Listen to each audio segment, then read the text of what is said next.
How much you should actually be spending on Amazon ads if you are a grocery brand. For years, agencies have just guessed. They tell you to spend as much as you can afford, or they tell you to aim for an arbitrary ACOS target. But what if I tell you that Amazon actually knows the exact percentage of your revenue you should be spending to maximize your Amazon growth?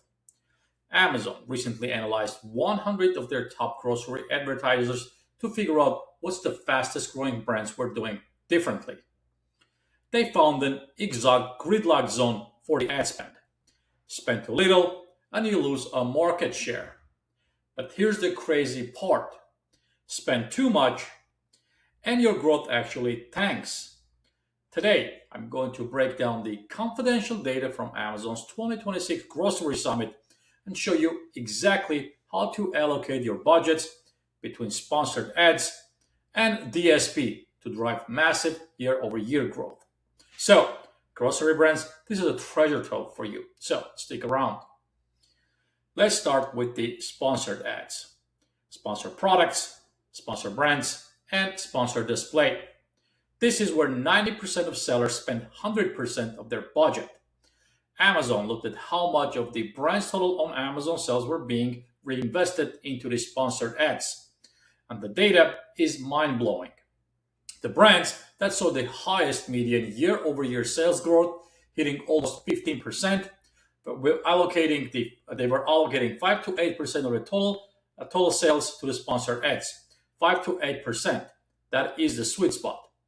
Now, you might be thinking, if 5 to 8% gets me 15% growth, what if I spend 20% on the advertising? This is the trap that most brands fail into. According to Amazon's data, brands that spend more than 18% of their total revenue, you can call it your tacos, of the total sales, on sponsored ads actually saw their year over year growth plummet 5.5%.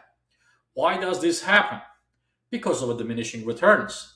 When you overinvest in bottom of the funnel sponsored products, people were probably going to buy your product anyway. You enter bidding wars with a highly competitive, low convertive keywords. You are cannibalizing your organic sales, not generating the new ones. So, if you kept your sponsored ads at 8%, what do you do with the rest of your marketing budget? You move it up the funnel.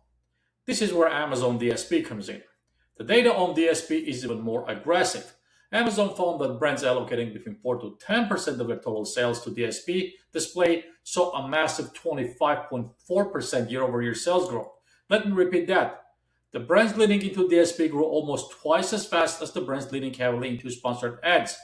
In fact, advertisers who spend more than 4% of their total Amazon sales on a DSP display saw on average 3 times higher year over year sales growth compared to those who don't.